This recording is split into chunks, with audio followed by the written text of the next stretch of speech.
John sat in shock as he listened to his future wife finish her statement, his anger surging through his body. John was driving to the show for their regular day when he asked Jenny if she wanted to take a week and go camping with him after her college classes ended in a couple of weeks. Jenny said, "John, you know I'm leaving the day after classes are over. Rachel, Emily, and I already have almost all our things packed, ready to leave. We're taking the whole summer for a trip out west." "Jenny, if you think I'll allow that, you're crazy. I thought when we decided to get married, you agreed not to go on this trip. What changed your mind?" "Oh, John, I never said that. You know we've been planning on taking this trip ever since we started college. We've been saving every cent we could to pay for it, but we will still have to work some on the trip unless we can find someone to help pay our way. Do you know how hard it was to cut costs and overstate our expenses so our parents would give us more money to save for the trip?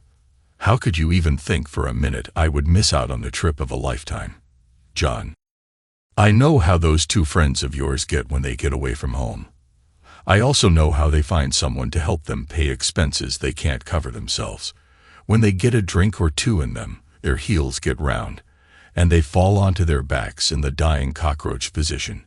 Hell, I have nightmares of seeing them in different positions after one of your girls' nights out. I don't want you to even go out alone with them here, and I sure don't want you to spend the summer with them 24/7. You scum sucker. Those are my best friends. I will not allow you to talk about them like that. I am sorry, honey, but it's a done deal. You knew when we started dating I planned to take this trip. Nothing has changed.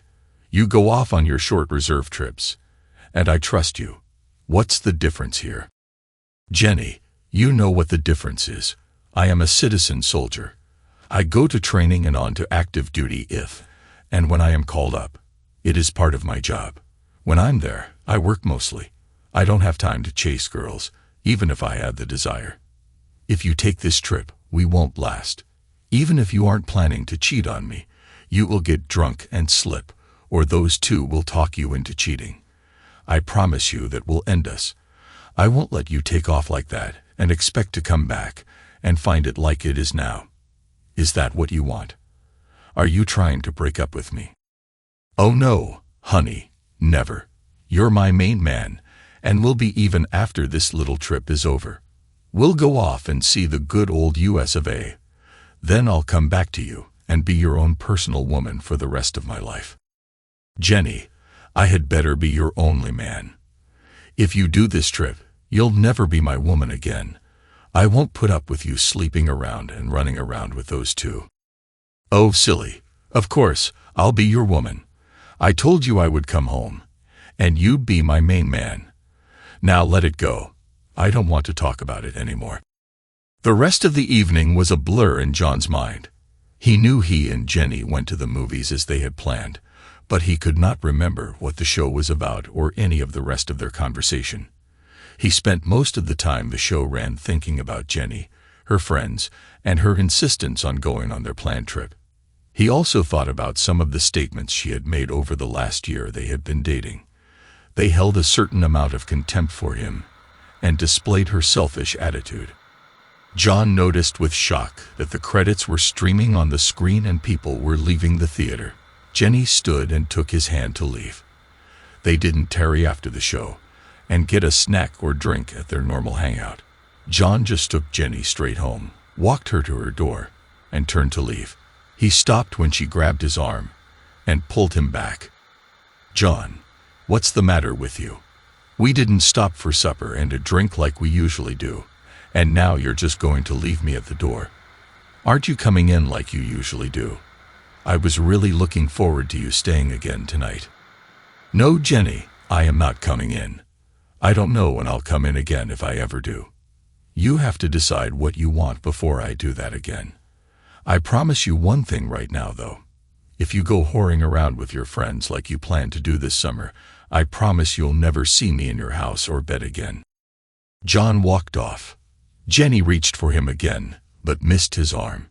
She trotted 3 steps after him, then wailed, John, you didn't even kiss me goodnight. Why are you being like this anyway?" She glared at him as he opened his truck door and looked over the roof at her as he started to get into his old Ranger. She screamed, "Damn you, John. Just go off and sulk. I am taking that trip, and that's final. When we get back, we can set the date for our wedding. Now get over it and stop sulking."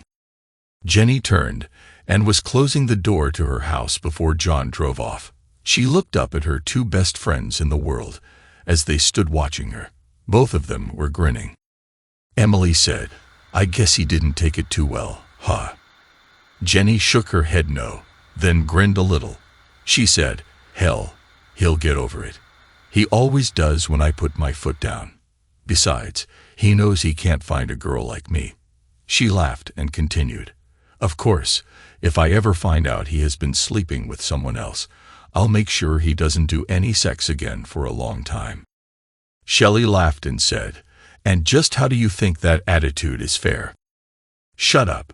You know I don't share my man with anyone." Emily laughed and said, "You shared Jake with me Wednesday night." "Well, that was just an animated tool. John is my man, and I won't share him. I could care less about the other males in my life. I am not going to marry one of them. I just screw them. Now, where are we going to make our first stop, girls? I'm thinking maybe Butte or Bozeman, Montana. I feel like riding a cowboy for a while before we get any more educated idiots between our legs." John didn't call or visit Jenny again before she left with her friends on the trip of a lifetime. The day after their proposed departure, he did go to her apartment to verify she actually left. The apartment was vacant. He went to Jenny's parents' house to see if she was there. He really didn't want to spend the money for the gas, but he wanted to physically verify her presence or lack of it. It was only a little over 100 miles after all. His little 4-cylinder Ranger got almost 26 miles to the gallon, so the cost wouldn't break him up. Besides wanting to verify Jenny had indeed taken the trip, he needed to return all of Jenny's belongings she left in his apartment. He had no intention of ever seeing her again, and certainly didn't want her personal possessions in his house any longer. When John got to Jenny's home, her father informed him she left on her trip as planned. From the conversation, John came to realize Mr. Stevens was no happier with his youngest daughter than John was. It took them maybe 15 minutes to move her belongings into the house and stack the boxes in her bedroom. John shook hands with her father and drove off, heading back to his lonely apartment. John was 2 years older than Jenny, but was a year behind her in college. He had just finished his associate's degree in construction management. He planned to obtain a bachelor's degree in project management, and after a few years' experience, form his own building construction firm. He was also a staff sergeant in a National Guard engineer company. Between his part-time jobs, the GI Bill, and his reserve pay, John had managed to get this far in college with no debt. He lived in a dump for sure, but he paid his own way. He had no close relatives and no savings, so it was pay as you go or pile up a large debt to pay for college. When his parents died, his father's construction company went bankrupt. All their savings and property were used to pay expenses from their auto accident. All John received from his father's side of the family was a small 80-acre piece of ground in the country. His grandparents left him the land when they died. There was no house on the land. There was a small older building where a few pieces of ancient machinery were stored. When he went to his farm, he camped in the machine shed or alongside a nice little stream in a cave. After he returned from Jenny's childhood home, John terminated his rental agreement on his small apartment. He took all his possessions to his farm and began camping there. He still attended his reserve meetings and did his 2-week summer camp, but other than that, he stayed on his little piece of ground. At first, he lay around, fished, swam, drank, and felt sorry for himself. The pity party lasted almost a week before his funk lifted, and he began his exercise regimen once again. He was, after all, a staff sergeant in the reserves. He had to keep himself in shape before he could perform his duties properly. After 3 weeks lying around, John was bored. He walked out into the machine shed and looked at all the equipment. He knew the old tractor would start. He used it fairly often to bush hog brush and grass around the place. It was still early enough that he could plow up some of the ground and put out a late crop of soybeans.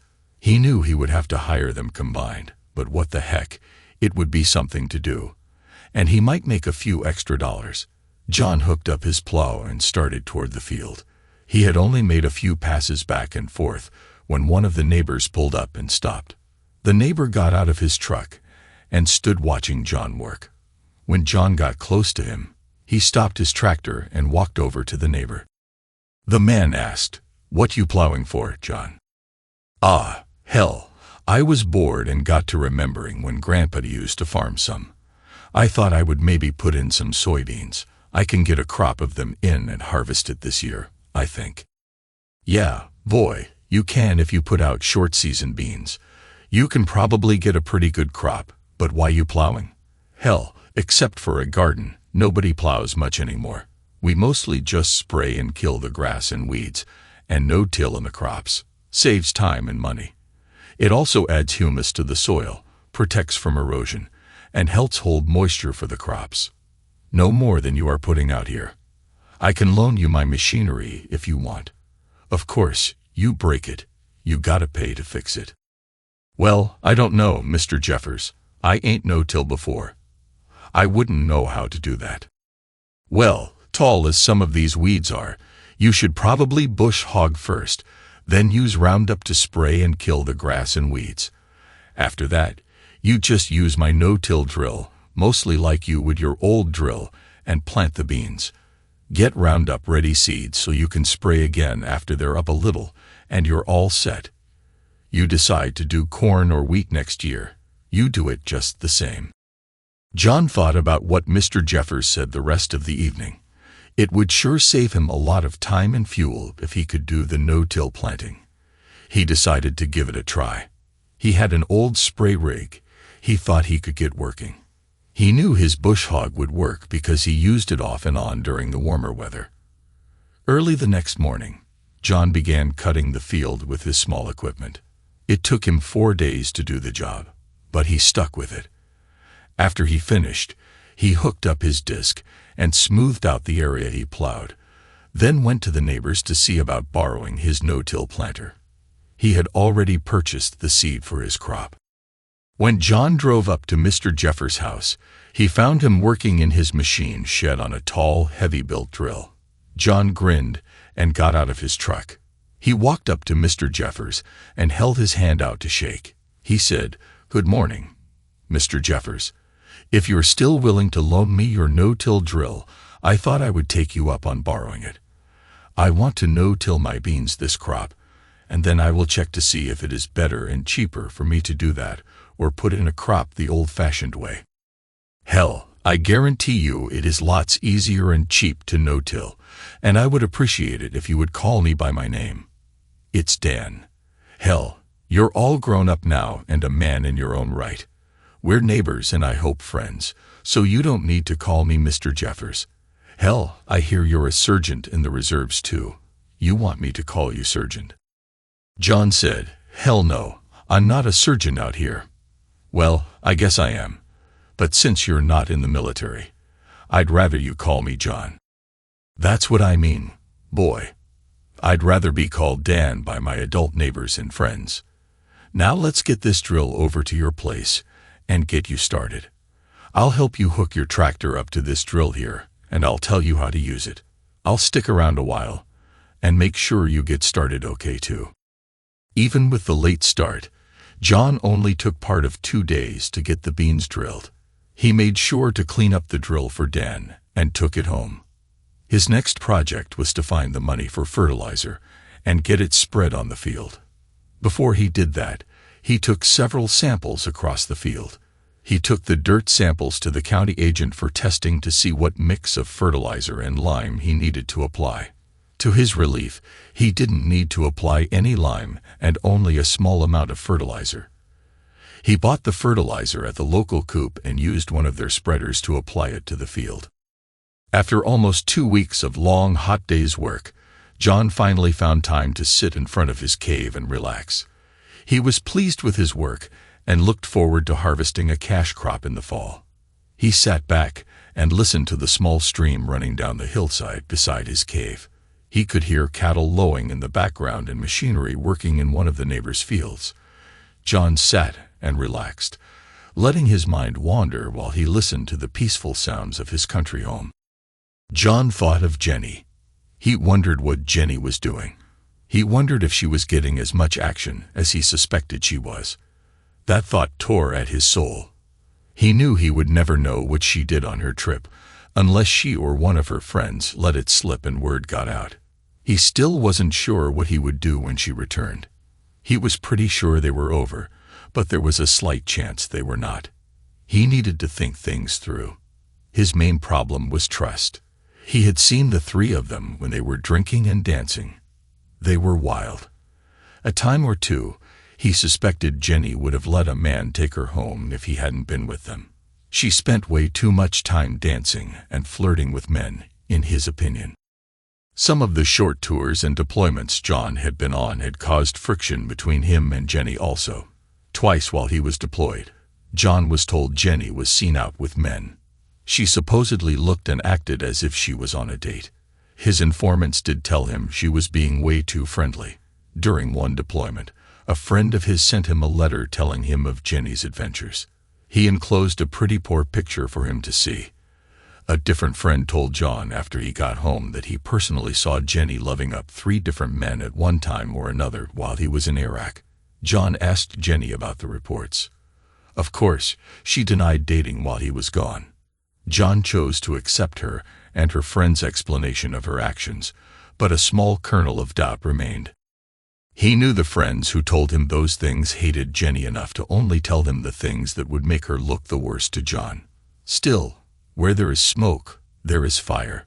John was almost positive Jenny had at least done some heavy petting and flirting while he was gone. But hell, almost everyone flirted from time to time while they were out partying.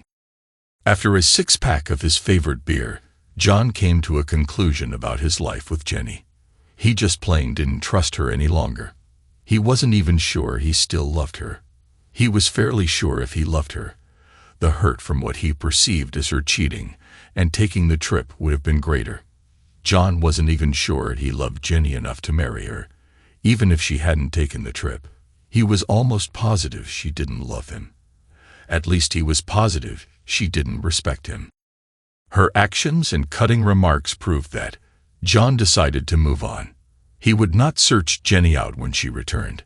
He had no intention of returning to any of their old haunts, so the likelihood of seeing her by accident was small.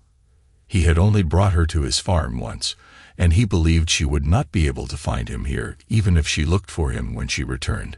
If she looked him up, he would play the reunion by ear. She would have a tough battle on her hands to ever get back together with him, though. As the summer progressed, John continued to work around his little place. If he wasn't doing something for the reserves, he worked on his farm, or at least was on the farm. He turned a garage bay in his machine shed into a small workshop to work on his machinery. He plowed and planted a small garden to raise some of his food for the summer. Right now, he slept in the cave where it was cool. He knew he had to do something about the winter. If he went back to college, he needed to rent an apartment. If he didn't, he needed to figure out where he was going to live during the cold winter months. One day, John was once again thinking about school. He was tired of classes. He was happy here on his little farm and doing short tours for the reserves. He decided, screw it. He was not returning to college in the fall. Then he began to think about living during the winter. He didn't want to go to town and try to find a place to rent. That would mean finding a job in town, and he really didn't want to do that. That, of course, meant he needed to figure out how to make a place tight enough that he could spend the winter on his farm. John knew he could cobble something up in the machine shed, but he didn't like the location. He loved sleeping in his little cave. He was high enough above the stream that he didn't have to worry about floods, and he could see a beautiful view from in front of the cave. He decided to use some of the old concrete blocks and stones to make a wall across the front of the cave. He already had electricity in the cave. One of the first things he had done when his grandparents left him the farm was run lines the 150 feet from the machine shed to the cave, so he would have lights in the evenings. The opening of the cave under the bluff was only about 30 by 15 or 20 feet. The front was about 10 feet high. He could pick up enough stone and blocks to wall that off easily. The floor wasn't perfectly level, but he could even level it out some with a little concrete in strategic locations. John decided he had a plan. Early the next morning, he went to town and made the few purchases he needed to get started. He ordered some sand and gravel to make the concrete and mortar. He purchased and took home his cement and some of the building materials he would need immediately. He ordered a good steel door for the front and 2 triple-pane PVC windows. He also ordered some lumber and metal roofing to make a covered porch for his little cave home. John snorted to himself and admitted, "You really couldn't call this a true cave. It was more like a large overhanging bluff. It was only about 30 feet deep, and the back 6 or 8 feet you couldn't stand in." John planned to close off the rear of his home, where the wall would be 6 feet tall. He would put another steel door into the back wall so he could access the part he closed off. He would use the rear for storage if he needed it. The next day, his building material was delivered by Home Depot. As soon as the truck left, John began getting ready to work. The first thing he did after laying out his proposed walls was hammer drill holes in the rock and place rebar. He formed up and poured concrete to level the area where he would build his stone wall on the cave floor. While that was setting up, John measured out and poured a stem wall for his little porch. He was lucky that the drop-off in front of the cave only required a wall 30 inches high at its highest point. After the concrete was dry enough to remove the forms, John hauled in river gravel to fill in under his porch floor. Then he mixed and poured the concrete for the 30 by 12-foot porch in front of his little cave home. All this work took him a week to complete. It would have taken even longer if he hadn't had a front-end loader on his small 45-horsepower tractor. The day John began mixing and pouring the concrete porch floor, his neighbor across the small stream began cutting the field for hay. When John rested, he would sit and watch the tractor go around and around. He had never seen anyone cut hay as fast as they were cutting. He couldn't recall ever seeing the man on the tractor either. He wondered if it was a custom operator or hired help. That afternoon, after the field was cut, the tractor drove to the stream and stopped just across from where John was working. The operator got off the tractor and limped toward the stream. As they walked, they took off their shirt. When beside the stream, the operator stopped, removed their shoes, then dropped their long pants. John stared in surprise.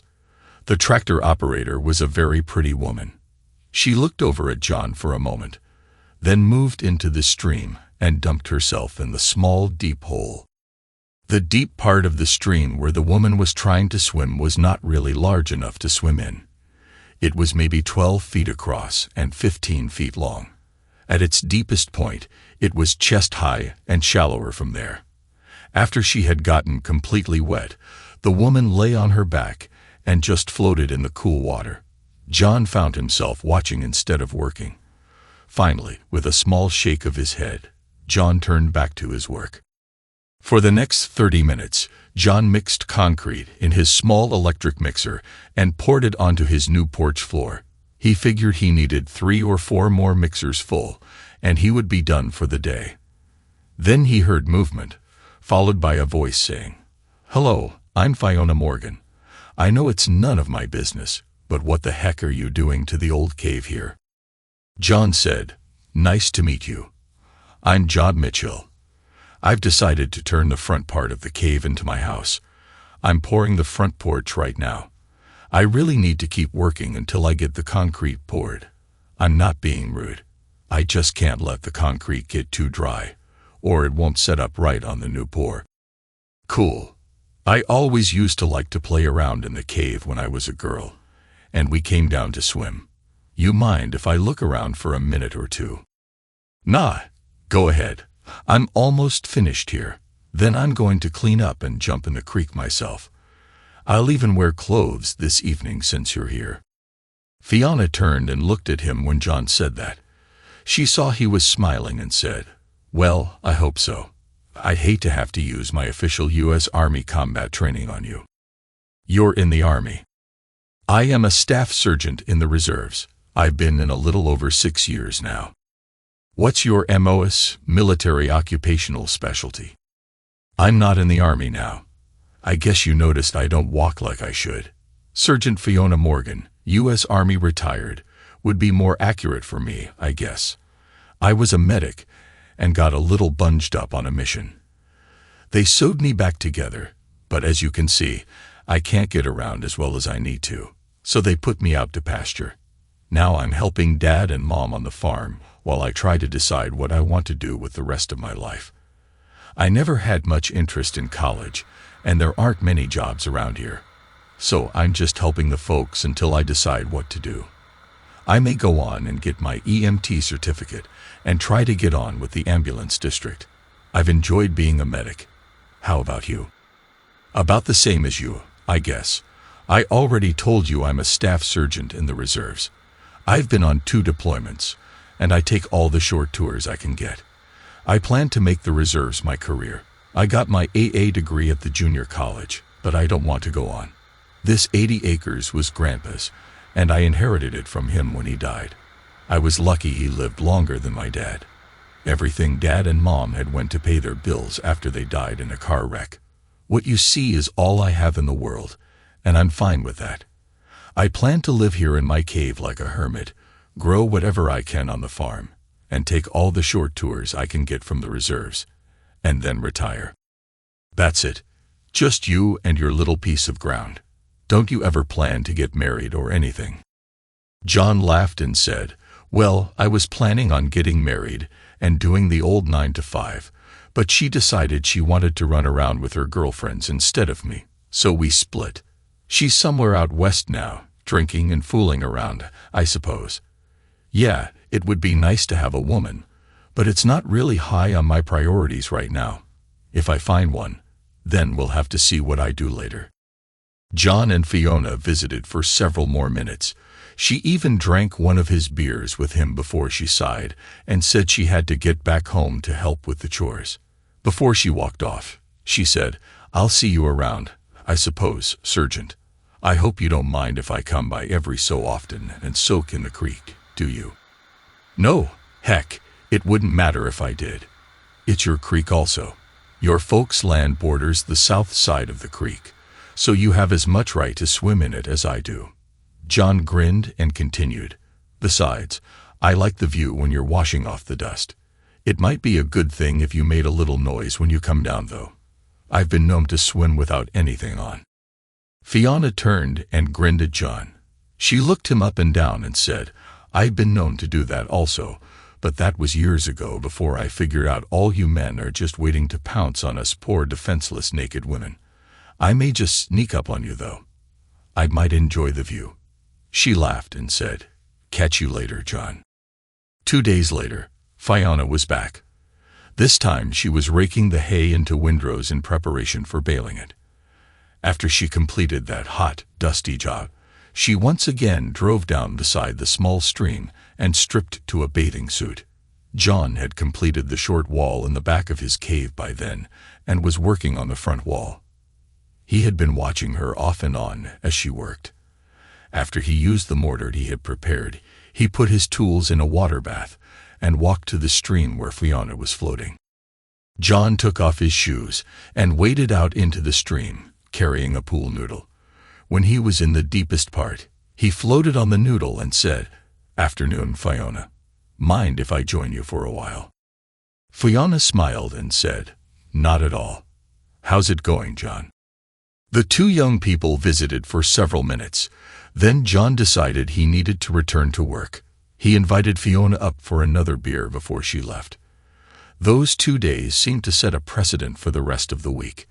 After Fiona finished her day's work in the field, she would meet John at the swimming hole, and they would talk. After she finished her swim, she went to John's and had a beer or 2 with him, and looked at the work he had accomplished while she had been gone. John's little home took shape rapidly. He had a 2-level floor inside the cave room. He even managed to pipe in water from the old well and set up a bathroom inside.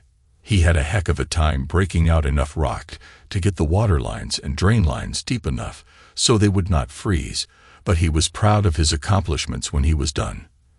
The room under the natural rock was 24 by 15 feet. His bed was in the far rear of the small room. He built a small kitchen area on one side of the front and a sitting area on the other. His bathroom was behind the kitchen area. John was happy he had placed a small wood stove in the room for winter heat. He was good to go. The best thing was he only spent about $3,700 on the building materials for his small room. After the hay was up, John did not see Fiona as often as he had when she was working across the stream from him. She still came to the swimming hole at least twice a week throughout the hot part of the year, though. To his surprise, John found himself looking forward to seeing her. He was disappointed when she did not show up. Finally, on a Wednesday when they were floating in the stream drinking a beer, John asked her out. Fiona looked at John in shock when he asked her for the date. She said, "You're kidding, right?" John's feelings were a little hurt when she said that. He said, "No, I wasn't. I was serious. But if you don't want to go, fine. I just thought we could go out and have some fun. I am sorry I suggested it." Fiona saw the hurt in John's face and said, "Hey, John, I didn't mean to upset you. I was just surprised is all. You've never given me any indication you thought I was anything except a beer-drinking buddy. Besides, I am a shot-up soldier. I can't dance and have trouble walking. My scars are hideous. I've not had a date since I was wounded, and you just surprised me, okay? If I didn't upset you totally, yes, I would like to go out with you, okay?" John found himself smiling. He said, "Great, but you've got it all wrong, Fiona. You may be shot up and have scars, but anyone who can't see what a great person you are doesn't deserve a date with you anyway. I just enjoy being with you. I don't care about the scars, and I'd never like to dance anyway." John was not the most observant person, but then what man is when it comes to women? He really didn't notice the way Fiona's eyes and face lit up when she heard him tell her he enjoyed being with her for her personality and inner beauty rather than her now damaged exterior. She felt her heart fluttered when he said what he said. She could tell from the tone of his voice and his facial expression that he meant every word too. She felt her spirit lift higher than it had been since her injury. She wasn't in love with John, but she was well on her way after that statement.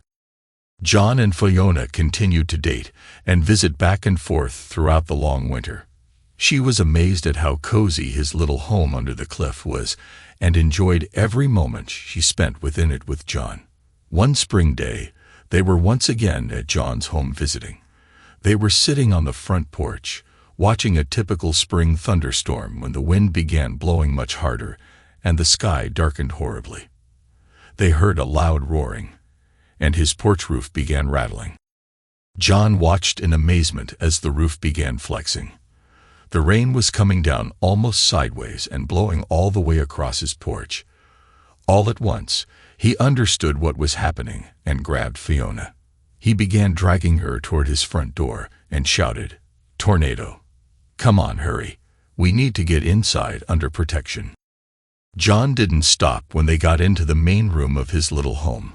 He pulled Fiona to the back and into the small room he used for the storage of his root crops and other bulk items. They closed the door and sat on the floor. After the door closed, they could barely hear the roaring of the storm. Soon they heard a crash of breaking glass. Then shortly thereafter an eerie quiet descended on John's little farm. John waited for another 10 minutes. Then he opened the door into his home and allowed Fiona to follow him out. One of the front windows had been broken, and part of the porch roof was thrown through it. Rain and debris had blown into the room. His bed was damp but not horribly wet. The porch roof was gone, torn away by the wind. John walked out into the now softly falling rain and looked toward his machine shed. It, too, was gone. Some of the roof had fallen on his machinery. Many of the beautiful trees around his home were damaged, some uprooted. Fiona came to John and wrapped her arm around his waist. She leaned her head on his shoulder and said, "Oh, John, I'm so sorry. Come on, let's see what the damage is." They first walked toward the shed. When they turned around the corner of the bluff the cave was in, they saw both their trucks. There was some damage from debris hitting them, and Fiona's front windshield was cracked and starred from a hit in the center by something large and heavy. Both vehicles appeared to be operable, however, even if Fiona's truck was not legal to drive with the damaged windshield. They walked on to the damaged machine shed. Much of John's machinery was bent and damaged from the building falling on it before blowing away. Some of the smaller pieces were rolled around the barnyard. He would have to clear the wreckage off before he could determine if it was damaged enough to be inoperable. He also had a lot of trees to cut and storm damage to repair. It was obvious, however, that this had not been a terribly strong tornado. John's machine shed was blown down more than blown away. Sure, some of the metal siding and roofing was completely gone, but much of the building was lying on top of the machinery stored inside. Fiona and John walked up onto the top of the bluff over the cave home and observed the storm's path. Fiona gasped and grabbed John's arm. She hysterically said, "John, it looks like the storm hit our farm. The house and barns are all damaged. I have to get home and check on Mom and Dad." She took off running or hobbling as fast as she could toward her truck. John ran to catch up to her. When John got to Fiona, she was trying to get into her truck. He grabbed her and held her back. He said, "Wait, Fiona, you can hardly see out of your front window. Come on, let me get my chainsaw, some other tools, and a first aid kit. Then we'll take my truck." John and Fiona rummaged around in his broken-down shed until they came up with a chainsaw, fuel, and oil for it, as well as some ropes and chains, a come-along, and a couple of heavy steel bars to pry with. They then drove out of his lane as fast as they safely could and turned toward Fiona's home. Twice they had to stop and cut trees from the road before they could proceed. Because they had to clear the road, it took them nearly 45 minutes to drive the 2 miles to her home. It would have been faster to go through the fields, probably, except they would have had to cut one of the fences. When they arrived at Fiona's home, they saw the house and outbuildings were destroyed, like John's machine shed. However, the buildings were more blown down than blown away. Fiona ran frantically around screaming for her parents. Finally, she and John heard a muted yell coming from within the wreckage of the house. John backed his truck as close as he could, and they began clearing wreckage from the area the noise was coming from. Fiona was crying as she frantically worked at the wreckage.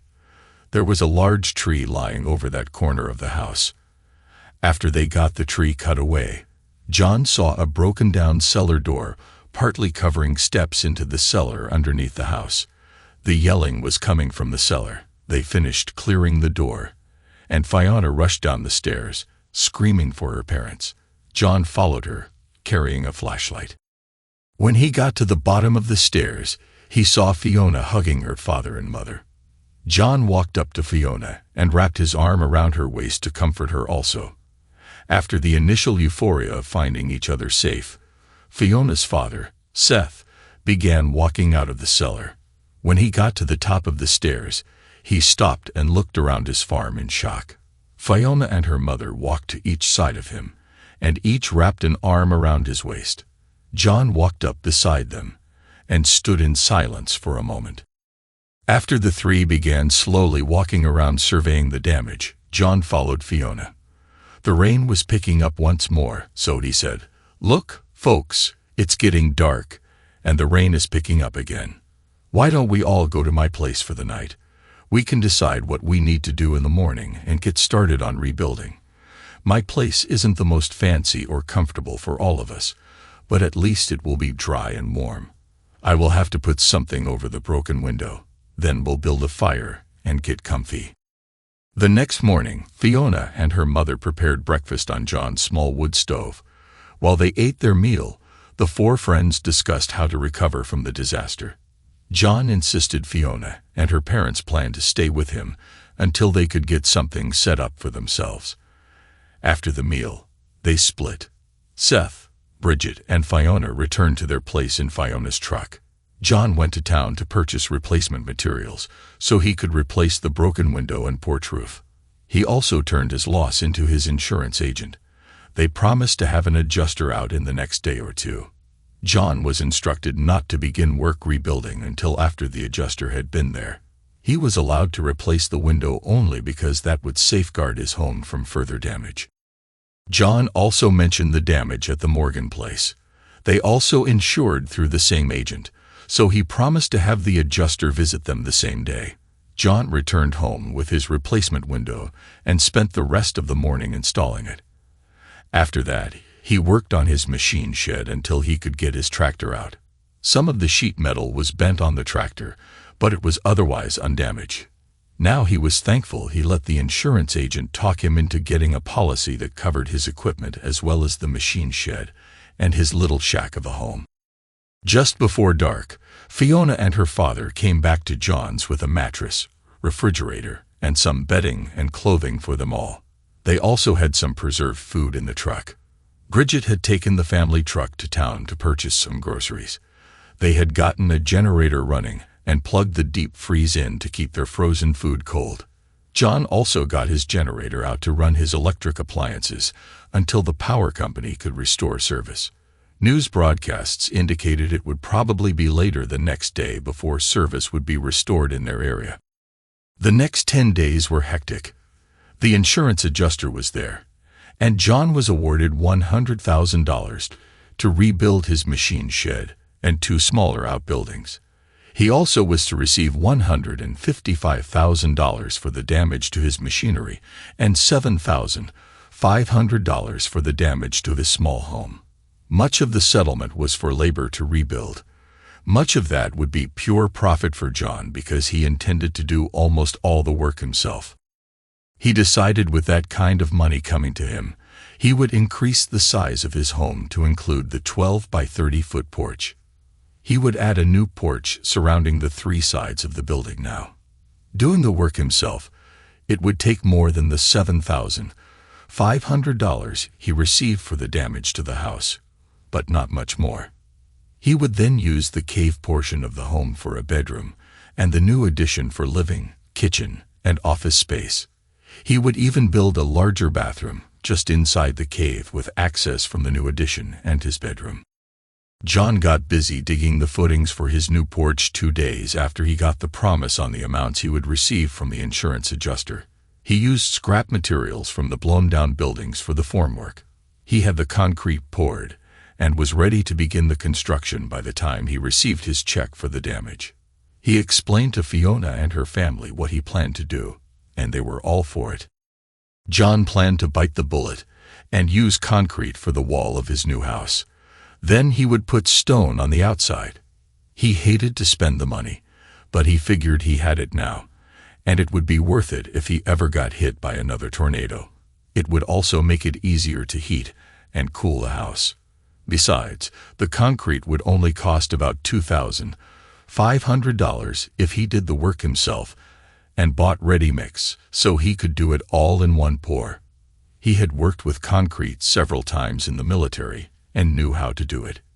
He would have to rent the equipment, but that cost would be negligible.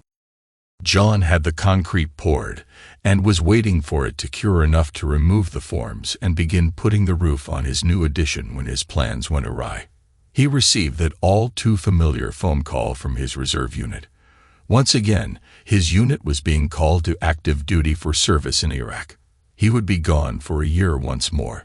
While he liked the money this would bring him, he really hated the fact he would have to leave his farm in the shape it was in. When John told Fiona and her parents that evening that he was being called to active duty once more, Fiona said, "Oh crap." She then rushed to him for a hug. John rapidly told the 3 Morgans that they were more than welcome to continue living in his home until such time as they had their own house rebuilt. They had completed the cleanup of their house site and were waiting on a company to come in and build a steel building on a pad that would then be turned into a new home for the family. While they waited, they were continuing to work the farm and clean up the damaged outbuildings. The night before John left, much to his surprise, Fiona came to his bed in the middle of the night. He woke when he felt her crawl into bed with him. She gave him a hot kiss and almost immediately grabbed him. He pushed her back slightly and said, "Fiona, we can't do this now. Your parents are sleeping over there and will hear us for sure." This would not be the first time John and Fiona made love, and he was sure her parents knew they were intimate. But it still bothered John when he thought about doing the deed almost in their faces. Fiona, on the other hand, would not be dissuaded. She gave John a soul-searing kiss and hissed, "I don't care. Mother knows we are lovers, and I am sure Daddy does too. I want to spend one more full night with you before you leave, and I intend to do it." With almost no foreplay, Fiona pulled John and straddled him. They tried to be as quiet as they could, but when Fiona climaxed, she made enough noise that both her parents surely heard. Of course, after the deed was done, the two lovers drifted off to sleep once more and didn't wake until Bridget was preparing breakfast. When she saw John rising from his bed, she poured 3 cups of coffee and placed them on the small table. She was grinning when a very sheepish John walked up for his coffee. John could not look her in the eyes this morning. Bridget took pity on John and said, "I wondered why you two weren't sleeping together before this. I know how you feel about each other, John. It's fine with Seth and me. Fiona is a woman grown, and if she wants to spend the night with her man, a man we all think highly of, then we have nothing to say about it." Finally, the day John had to report to his unit arrived. All 3 of the Morgans watched as John drove off to war once again. Fiona would pick up his truck after his unit deployed and return it to his farm. He had added her name to his checking account, so she could pay his bills while he was gone. She and her father would farm his small acreage for the year he was deployed also. The first 3 days at the reserve center were typical of a unit mobilization. There was paperwork, and more paperwork. There was also the last-minute loadout of equipment that had to be shipped over with them. The larger equipment they would use was already in theater, as was much of their smaller equipment that had been shipped out earlier. On departure day, to John's surprise, Fiona showed up with her parents to see him onto the bus for his departure. Many things were covered at the mobilization station. Medical and dental checks were done on all deploying soldiers. Personnel files were updated. There were legal and other briefings, as well as some concentrated training and weapons qualification. John made use of the legal update this deployment. He made a will leaving all his belongings to Fiona. He never told her about his decision. After 3 weeks at the mobilization station, John's unit of combat engineers was loaded onto aircraft and flown to Kuwait for a short acclimatization period before moving in-country to relieve the engineer unit they were replacing. This replacement took place over a 30-day period. Then John's unit was solely responsible for engineer functions in their assigned area in support of local, Allied, and U.S. forces. John's unit arrived at the beginning of the local summer. By the time midsummer arrived, he was suffering through 130 temperatures. It was miserably dry and dusty. They worked long days and many nights doing everything an engineer unit did. They did route clearance, built schools, roads, and other structures. They were shot at, cursed at, and always overworked. John loved it and hated it. Many days he took the opportunity to phone back home and talk to Fiona. The L word began to work its way into the conversations. John found himself thinking of her more and more often. He wondered if he really did love her, or if she was just a good friend, a sex buddy. He felt a deeper connection with her than he ever had with good old what's-her-name Jenny. They were almost 3/4 through their deployment when disaster struck. The unit was working on a road out in the mountains when the terror attacked. After almost 30 minutes of constant fighting, John's platoon sergeant was hit. John was the next senior sergeant and found himself thrust into the job. To his credit, he took very little time in settling into the job. He had just become fully cognizant of the location of all platoon members when the platoon leader was also hit. Now John was in charge of what remained of an engineer platoon fighting for their lives. John saw a decrease in the level of fire in one sector he was responsible for and led an attack on the positions of the terrorists. He and 13 of his remaining soldiers moved into the breach and began working down the line of the attackers. The support requested when the contact report was sent finally arrived. The attack helicopters concentrated their fire in support of John and his men. Within 10 minutes of John's counterattack, the terrorists were routed and began withdrawing in defeat. By the time the reinforcements and relief force arrived, all that was left was the mopping up and treating of wounded before evacuation. John was left in the position of platoon sergeant after this action. He turned out to be not only gifted and highly competent in combat, but a superb platoon sergeant in the other aspects of his job. By the time he returned home, he had been promoted to platoon sergeant E7. He was awarded the Bronze Star for his leadership during the terrorist attack. Finally, the day all deployed reservists longed for arrived. They were replaced and returned to the United States, where their unit was demobilized for return to home station. As has become normal in many towns when their National Guard or Reserve unit returns from deployment, John's unit was met by throngs of happy friends and family when the plane landed. To John's surprise, Fiona threw herself into his arms when he made his way into the crowd, hoping to find his truck waiting for him, so he could return to his small farm and relaxing surroundings. John almost fell when Fiona launched herself into his arms. She wrapped her legs around his hips and her arms around his chest and locked her lips onto his. "Oh, John, I've missed you so much. I'm so happy you're home," she said. "Come on, I've got your truck. What do you want to do first? It's almost noon." "I would really like to get some good food. What they served us was fine, but I want to hit all my favorite restaurants as soon as I can. I've missed pizza and good steaks more than anything, I think. Right now, though, I would like to have a pizza from the House of Pizza. It was one of my favorite places when I was going to college here in town. I've dreamed of one of their homemade pizzas almost since we got to Iraq. After that, I just want to go home and sleep for 24 hours. Then I want to eat some more." When they arrived at the House of Pizza, they took John's favorite table. John and Fiona were talking to each other and holding hands across the table when a very pregnant waitress walked up. She pulled her order pad from her pocket and turned to take their order. When her eyes hit John, she dropped her pad and turned white.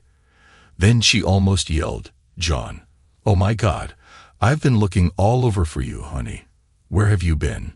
It's so good to see you again. I've really missed you." She leaned down and tried to hug and kiss John. John looked up and saw Jenny. He jumped back to avoid her attempted hug. It had been over 2 years since they broke up, and she was the last person he was thinking about. He said, "Hello, Jenny." He glanced at her pregnant stomach and continued, "I see you found another boyfriend, or is that a result of your running around with the skanks you call friends?" Jenny left in tears and disappeared into the kitchen. Soon another waitress came to their table and requested their order in a surly manner. John was almost afraid to give it to her for fear they might do something in the back to damage the pizza or make it unsafe to eat. Somehow, Jenny had been known in the past to do things like that in fits of anger to get her perceived revenge against some slight. He looked at Fiona and said, "You know, I think maybe we should just leave. I have lost my appetite after talking with your friend in there." Without a word, Fiona stood and waited for John to rise also. She stepped to him and gave him a kiss, then said, "Honey, I have to use the restroom before we go. I'll just be a minute." The waitress glared at Fiona, then stomped back into the kitchen. John stood beside the front door waiting on Fiona. After a few minutes, he heard voices raised in anger coming from the back of the restaurant. They seemed to be coming from the hallway to the restrooms.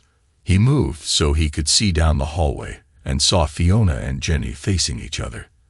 Their faces showed their anger, and they were talking animatedly. John walked toward the women. He was about halfway across the floor when he heard Jenny say, "I still want to know what you're doing with my fiancé, you crippled up little witch." I heard his unit was called up, but now that he's back, I intend to marry him. So you need to just back off. Fiona laughed and replied, "Honey, he wouldn't marry you after what you've done to him if you were his last chance for matrimony. I can't believe you were so darn stupid that you would leave his arms in bed to play around with your skanky girlfriends for a summer. I know he promised you that if you did that, he would never be your man again. What's the matter? Didn't you believe him?" Fiona looked at Jenny's baby bump and continued, "What happened? You need a papa for your little scumsucker. And when you saw John, you thought you could talk him into filling the bill. I wonder if this is the only little scumsucker you have. Did you maybe find another one on your little slut trip? Now I suggest you just trot back into the kitchen and hide or get back to work. My man and I are leaving, but before I go, I want to leave you with a little advice. I am a retired army sergeant. I learned how to handle little witches like you when I get mad. I can guarantee you don't want to make me mad. It would tick me off royally if I thought you were trying to steal my man. You had your chance, and you blew it. Now get over it, and find another one." Fiona turned and walked toward John. When she reached him, she blushed slightly and wrapped her arm in his. She looked up at John and said, "I am sorry you heard that, John. I hope you don't think I am overstepping my boundaries. Now, can we find something to eat? Then get home. All at once. I really want to get out of this town." When John turned down the lane to his house, Fiona became really animated. She was almost bouncing on her seat. To John, her expression looked like a mixture of excitement and fear. Finally, just before they came into sight of his yard, he asked, "Fiona, what's the matter with you? Why are you looking so nervous all at once?" "Well, you know how you gave me authority to write checks on your account to pay your bills while you were gone. I sort of spent a lot of your money, and now I'm afraid you might be a little upset about it. Dad and Mom thought it was a good idea, and I guess we just talked each other into doing it. I am sorry if I did wrong." John was watching Fiona, trying to decide just what she had done that she thought would upset him. He was almost to where he normally parked his truck before what he was seeing registered in his brain. His house was finished. It was roofed, there was a covered porch on 3 sides, and it was rocked just as he had described wanting it before he left. There were flower beds and shrubs, and a beautifully landscaped yard. His machine shed had been rebuilt, and was even a little larger than before. He stopped the truck and sat looking at his little farm in shock. He felt his stomach clench. From the looks of things, Fiona must have spent everything he received from the insurance, and perhaps a little more. He turned to her, feeling his face puckering in anger. He fought to keep his voice civil. He said, "Fiona, it looks like you spent my whole insurance check, and maybe even some of the army pay they deposited in my accounts. You knew I planned to do the work myself and save some of the money. I didn't want to spend all the money on labor. I wanted to upgrade my machinery too, if I could." Fiona broke in on his conversation. She said, "No, John, I didn't. I wouldn't do that. I did just what you said you intended to do. I tried to only do what you said you wanted for the house and the machine shed. I didn't pay a dime for labor. Everything here was done by Dad, Mom, and I, or free by some of our friends and neighbors. A lot of the neighbors pitched in to help our local hero. Come on, I want to show it to you. I know you'll like it. Please don't get mad until you see it." Fiona pushed John toward his truck door. After they were outside, she grabbed his hand and pulled him toward the house.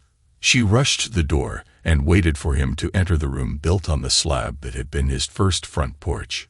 She walked to his desk and pulled his bank book from it. She handed it to him, then turned the computer on. When the computer was booted, she loaded Quicken and showed him a report of all the expenses for the rebuilding she had authorized. John was shocked at the balance shown in his accounts. Fiona had only spent about half what he estimated it would have cost to do the work himself.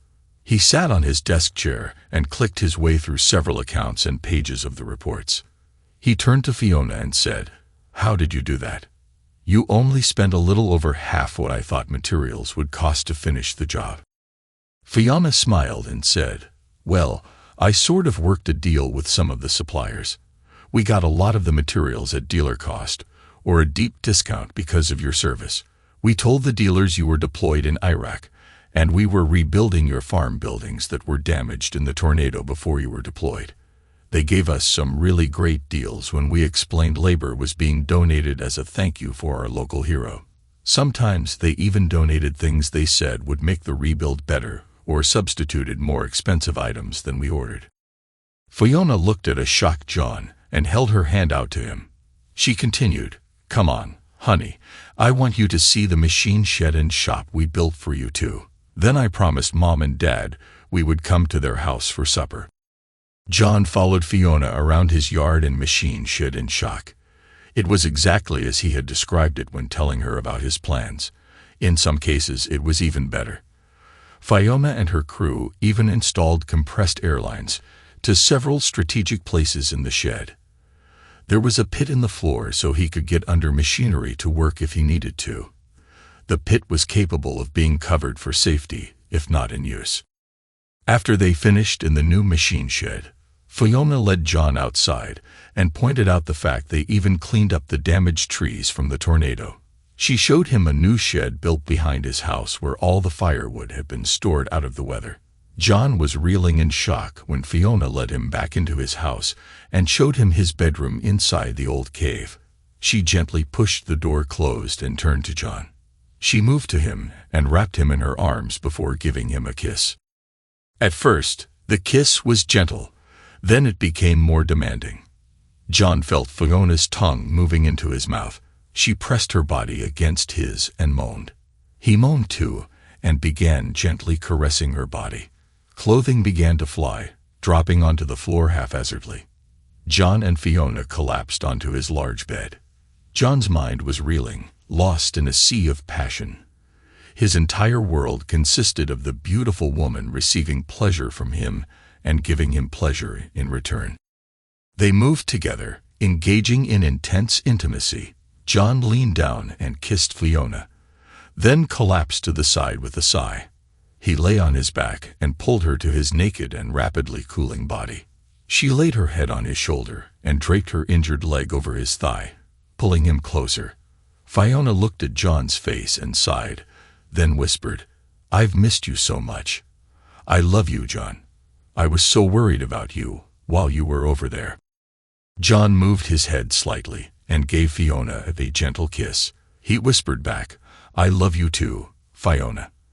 After seeing and feeling what I have with you, I am sure I never loved Jenny. I don't think I even knew what love was until I met you. Before you had that field baled and the hay hauled, I think I loved you more than I ever did Jenny. I love just being with you, whether sitting quietly, loving, or working. It doesn't matter. Anything I do with you is better than anything I do without you or with others." After a short nap, John rose from his bed. He quietly moved out from under Fiona to head to the bathroom. When he finished, he walked back into the bedroom to find Fiona missing. He turned and walked into the main part of the house and found her in the kitchen, preparing coffee. Fiona looked up at John and smiled. She said, "Why don't you go out on the porch and enjoy the morning while I finish the coffee, honey? I'll bring you a cup when it's ready." John did as Fiona suggested. He sat and watched the sun rise over the trees. He could see the rays of light piercing through the fog rising from the stream. He felt relaxed as he listened to the neighbors' livestock and the birds. John was surprised when Fiona walked up and handed him his coffee. She was as naked as he was. She smiled down at him and moved to a chair beside him. To his surprise, she pulled the chair toward the edge of the porch and sat in it facing him, starting to tease him. She looked into his eyes and smiled. Fiona smiled at John again and licked her lips after she had her first sip of coffee. She smiled once more and said, "You see anything you like here, soldier man?" John grinned and said, "Oh yeah, I've really missed looking out over the stream at your folks' hayfield." Fiona looked shocked for a moment, then grinned back at him and muttered, "You old rascal, I ought to go in and get dressed. That would teach you a lesson, I bet." "No, there's no need to do that. I do see some other things worth looking at now that you mention it." John leered at Fiona, making it very obvious what he was looking at. "You know, it's dangerous to tease a man who's been without a woman's touch, and in the wilds of Iraq, as long as I have been, it could go really hard on you, you know." Fiona laughed and said, "I sure hope so. I think we need to drink our coffee and reintroduce ourselves to each other before we have breakfast and head over to the folks' place." After a passionate reintroduction, John and Fiona took a little nap before she prepared what John referred to as a real breakfast. Fiona made biscuits, ham, and eggs, and hash browns. Of course, there was more coffee to go with the meal. She quickly loaded the dishwasher before they threw on their clothes and headed to her parents' home. They arrived just as Seth and Bridget were sitting down to lunch. Bridget looked up when the young couple walked into the kitchen. She jumped up and began setting 2 more places at the table for them to eat. Fiona looked guilty and said, "Don't do that, Mama. We just finished breakfast about 15 minutes ago. Neither one of us is hungry." "Fiona Morgan, whatever were you doing that you made John wait until noon for breakfast? I thought I raised you better than that." Seth snorted and then laughed. Bridget turned a glare at him, then she blushed. She looked hurriedly toward Fiona, who was covered in a deep blush. Bridget's mouth dropped open in shock. Then she, too, turned deep red. "Oh," she whispered, then rapidly turned to her lunch and began eating. Fiona moved to the cabinet and took out 2 glasses. She put ice in them, then filled them with iced tea. She walked up to John and handed him one. Before she stepped back, she gave him a quick, gentle kiss. She sat at the table beside her mother and stuck her left hand out over her mother's plate. Bridget looked down at the hand, then squealed. She grabbed Fiona's hand to steady it while she looked at the engagement ring. After her parents finished their lunch, Fiona helped her mother clear the table and do the dishes. Seth took John out to sit in the yard and visit. John and Fiona took a load of her belongings back to his home when they left that day. They continued to work his little 80-acre farm.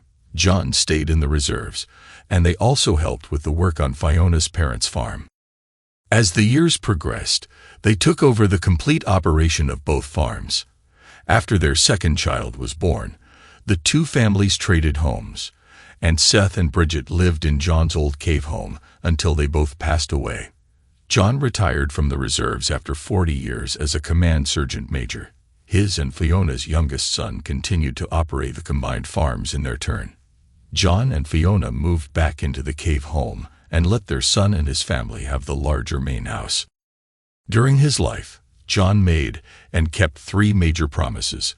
He promised Jenny that if she left to play around, he would never be in her bed again. He promised to love, honor, and cherish Fiona until death did them part, which he did. He promised her father that he would care for his daughter, which he did. Thanks to everyone who took the time to listen to today's stories. If you enjoyed it, please consider liking and subscribing if you haven't already. Feel free to share your thoughts on the events in the comments below. Take care.